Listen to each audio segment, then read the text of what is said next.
Diving right in. So we have Hot Pocket versus the North Star. Hot Pocket having the Medicham up against, that is a Gastrodon. That is not the common water and ground type mud boy that we typically see, going right for that body slam, doing a significant chunk of damage, Kaiser. No, it is not a Pokemon we usually see. And actually getting a shield early on from Hot Pocket here, Mud Slap being a very hard-hitting fast move, and Body Slam's being generated very quickly, allow Gastrodon to actually reach this pretty quick and start pressuring this Medicham. Medicham forced to throw a charge move here. It's going to be that Ice Punch. Should be just enough to knock out the Gastrodon, as it is a neutral hitting charge move.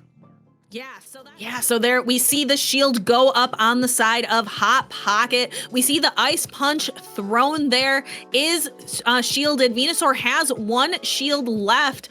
We will have to see, the switch timers are available, so these battlers could try to make a catch if they wanted to. Looks like this Frenzy Plant is going to go through, but will it be enough?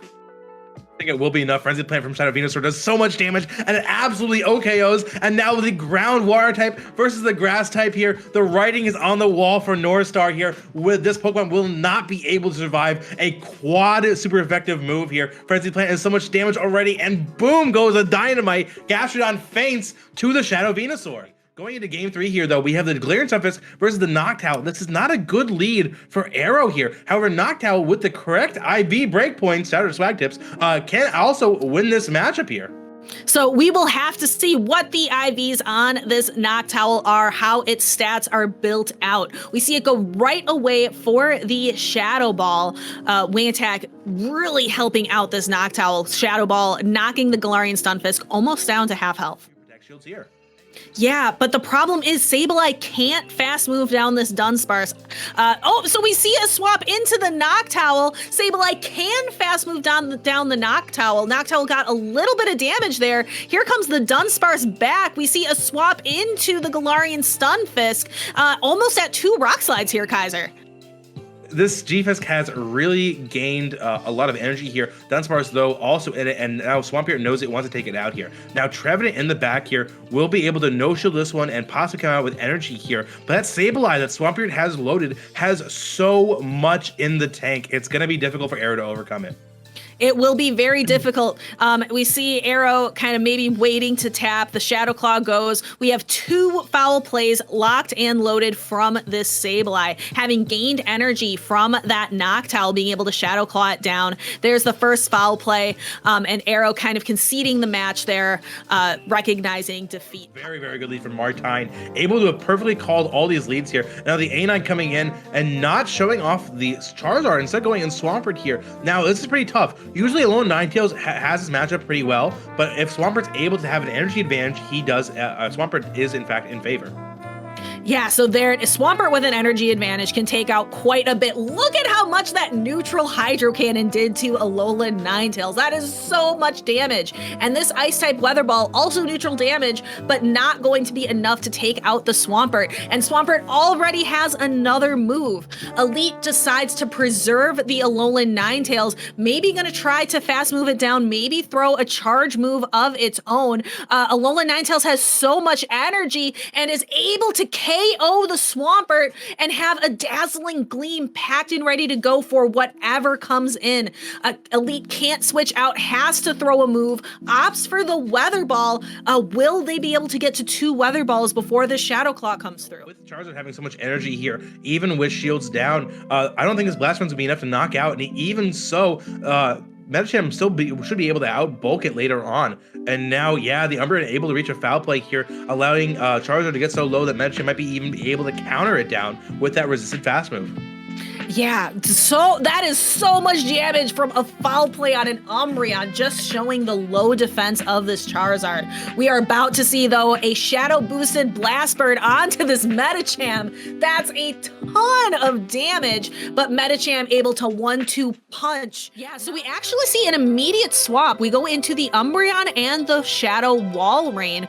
Both of these Pokemon are very, very thick, rely a lot more on their bulk than their charge move pressure. Both of them also a little kind of spammy. Walrein getting to these Icicle Spears, Umbreon with the Snarl able to get to foul plays. Spiffy indeed, and now Obitomac going up to 100 energy here. Actually, before throwing a foul play, wants to ensure that his Umbreon is always loaded at all times here. Now, if you're Obitomac, you don't know the backline here with Azeroth, so wanting to keep that switch advantage here for Altaria versus the Charizard, rather than the Registeel versus Charizard, is pretty important. But Earthquake goes unshielded here. Huge play from Azerox, gets some guaranteed damage onto that Umbreon. And we have the Shadow Charizard coming in. It is going to outpace and get to the Dragon Claw first, so probably going to force a shield from Obed here. No, allows the Dragon Claw to go through, wasting all that energy, putting it on the back of Altaria. No Protect Shields left remaining for the Shadow Charizard, so going to have to take the full force of this Sky attack, and perhaps we're going to see a Dragon Breath down. We might, but Switch Timers are still misaligned here. Azarex will be able to swap into Walrein after this Dragon Claw is thrown and possibly get to 2 Icicle Spears against the Walrein with only 1 shield left. No, it's going to become really close here. Walrein needs 2 before he wants to win it and is not going to get it there. Azarex knows that Walrein will not be able to outpace there, and Obitomac goes for the game-winning Sky Attack against the very low HP Shadow Charizard. Very, very well played. Knocks the Charizard out, which allows Omed to leave this. All right, maybe not. Game 3 here, Dragonite versus the Obstagoon. Again, similar lead that we saw in Game 1. And the quick swap to Frostlass here, but staying in a little bit longer this time, locking in the Lickitung. Getting the Lickitung away from the Obstagoon is a very, very good position for Mimikyu to be in, even if you're late on the swap against the Frostlass. All right, so there is the Frostlass, decides not to shield it up. The Avalanche lands. Lickitung cannot really tank another one in addition to that Powder Snow. So this Avalanche does threaten to KO if Shadow Mimikyu does not choose to shield. Decides not to shield. Lickitung comes very, very close to knocking out, but does make it to the Power Whip. This Power Whip will certainly knock out the Frostlass, surely, if Lindos Bernardo does not shield, which he does. Dragonite here, able to possibly farm the Noctowl all the way down. No! Last second pulls the Ripcord and throws the Dragon Claw versus the 1 HP Noctowl. I think they would have been able to knock out. Very close, and here comes that last Dragon Claw. I think Obstagoon, though, is very comfortably going to be able to counter down the Dragonite. Dragonite throwing one last Dragon Claw. Lindos Bernardo knows he can tank it. And doesn't use a shield. Prefers to save the shield for the Registeel. That was a tough situation. I think Mimikyu had to farm down the Noctowl. I think it was only win con was to be able to farm down the Noctowl, come out and superpower the Obstagoon, and then pray they're able to reach a Focus Blast in time, which you would have been able to against the Obstagoon, but not able for the cards to align perfectly there. Obstagoon throwing the cross up here to knock out the Registeel, and L&D's Bernardo is the victor for Game 3. And we have Shadow Swampert versus Altaria. Benefit here to the Altaria being able to use that very oppressive Dragon Breath damage. We see the swap out into the Cresselia, and this looks familiar. Galarian Stunfisk versus Cresselia. Indeed it does, but now Cresselia still has a good amount of HP at the start of this matchup here. It isn't as lopsided as it was beforehand, but Cresselia is still the underdog in this matchup. However, both Pokemon have a lot of bulk, and Cresselia is able to reach his grass knots quite quickly, actually, really making this matchup a lot closer than it should be. Yes, and that Grass Knot will threaten to KO, so we do see a shield from the side of Yodada trying to fight for the switch advantage. See a little bit of latency here, or I think one side got disconnected. There we go, and then here we are back. So just a visual glitch. Trevenant versus Galarian Stunfisk. Galarian Stunfisk having a little bit, I think, of an energy advantage because Hot Pocket, I think, switched first. So we're going to see that Rock Slide come through, take a good chunk of the Trevenant's health, but Trevenant can do a lot of work with these Seed Bombs. It's already at 2, or go right for the Shadow Ball. Does get a shield from Hot Pocket, so unfortunate to see all of that energy just get mashed up against a shield. Can tank one more, but then the next one is going to be putting it in quite a bit of trouble. And this is a really bad spot for Hot Pocket to be in. Now Noctowl coming in with so much HP. Even an Ice Beam won't be enough, but actually a Bubble Beam coming through might stall out with Dodge being able to farm all the way down, but still it's going to be really close. I don't think an Ice Beam is going to be enough to really threaten the Noctowl at all in situation here, and gets the Sky Attack anyway, allowing Noctowl to have so much HP versus the Mantine here.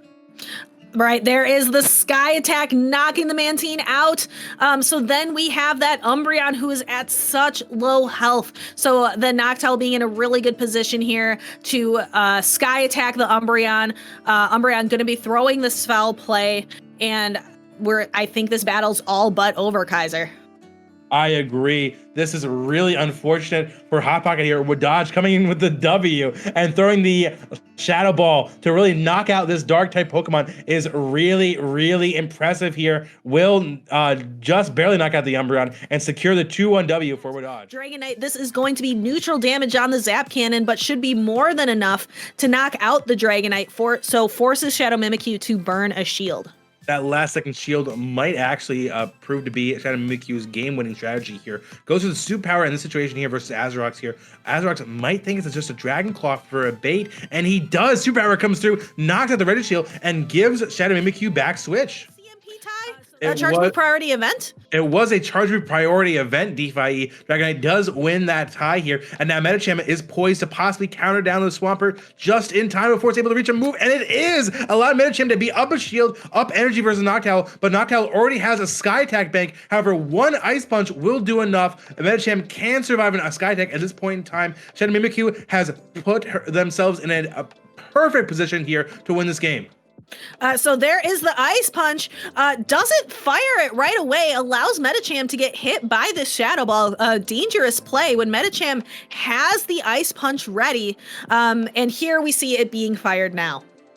And I thought for a second there that Shadow Mimikyu was actually going to go for the Psychic to guarantee the knockout against the Noctowl there, but Ice Punch is enough at that point in time for being a cheaper move as well. Knocks out the Noctowl and suddenly puts us, DeFi, into a decisive Game 3. Knowing that the Noctowl is so valuable, I'm anticipating a shield coming up for the side of Wadaj, also coming up on the side of Yodata as well. Maybe also recognizing needing to take out this Noctowl. We do see the switch into the Tapu Fini. We see the Water Guns slowly adding up damage. Water Gun is a great move to be able to apply that fast move pressure. Yodata's Noctowl applying some really heavy damage with that Sky Attack, and already at a second one, Kaiser.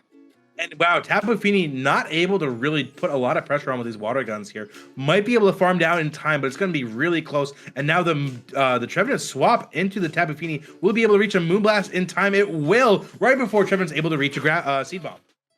That's a Flash Cannon, Kaiser. That's a Flash Cannon. That is. Have we seen Registeel from Yodata yet tonight? We must not have, because I definitely would have noticed that Flash Cannon instead of a Zap Cannon there. That is fascinating. So would I. A very different Registeel being used here. I gotta tell you, kind of shocked by it. But Flash Cannon actually not a bad scenario in this spot here. Flash Cannon's gonna do a lot of damage to this Trevenant. It really is, and with no Protect Shields remaining, it's actually one of the only moves Registeel has that can hit for neutral against a Trevenant. And here comes the swap. Noctowl having to try to eat this Seed Bomb. Noctowl is really low health. This is resisted. Let's see what it does. It is enough to knock it out. And then here comes the Trevenant trying to get to the Shadow Ball. Will the Shadow Ball be enough? Able to reach it in time. Registeel will he be able to hold on? Will it knock out? Shadow Ball comes through and does just enough. Does not enough for the Registeel to get knocked out, but one Shadow Claw able to secure the W for Radai right here. Looking at the back line here, it's going to be pretty similar. A Medicham and a Flyer in the back. Now we're going to see what each player wants to do in this lead situation here. It's all going to come down to how they want to play this. It really is. And this lead situation is going to be pivotal.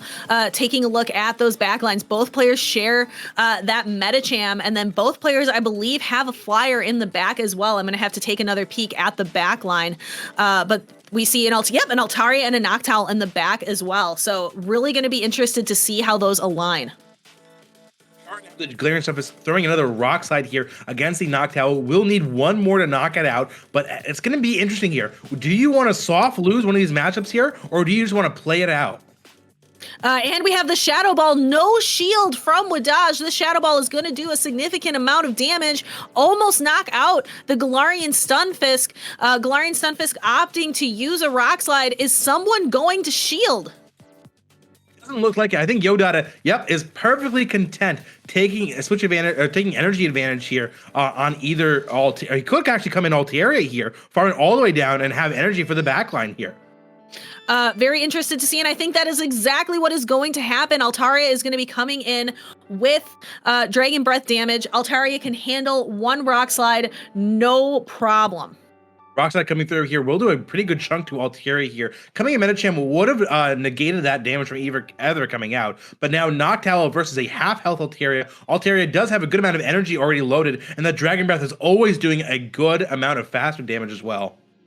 Yeah, so Altaria having that energy advantage is going to go right for that Sky Attack, knock the Noctowl right down to half health. Both players still have shields. It's really going to depend here on that Medicham matchup. Great, and I think Medicham's going to be able to close it out a little bit here. It's going to be pretty tough. I say Medicham's going to be able to close it out. Which Medicham? But Altaria being able to reach a Sky Attack just in time here. Finally seeing his shield burn from Wadaj's side here. Noctowl would not have been able to survive the Sky Attack here. Wants to maintain HP as well as the energy advantage he already has here. Sky Attack coming through here will be enough to knock out the Altaria. However, we see the Protect Shield burn from Yodata's side. So that Protect Shield is gone now. So there's only one Protect Shield left in the field to play. It's on the side of the Noctowl. We see a catch of a Sky Attack onto the Medicham, interestingly enough. This is going to do super effective damage onto Yodata's Medicham. And then here we see the Medicham matchup. Definitely favors the Wadaj's Medicham because Wadaj's Medicham has a shield and a massive amount of health.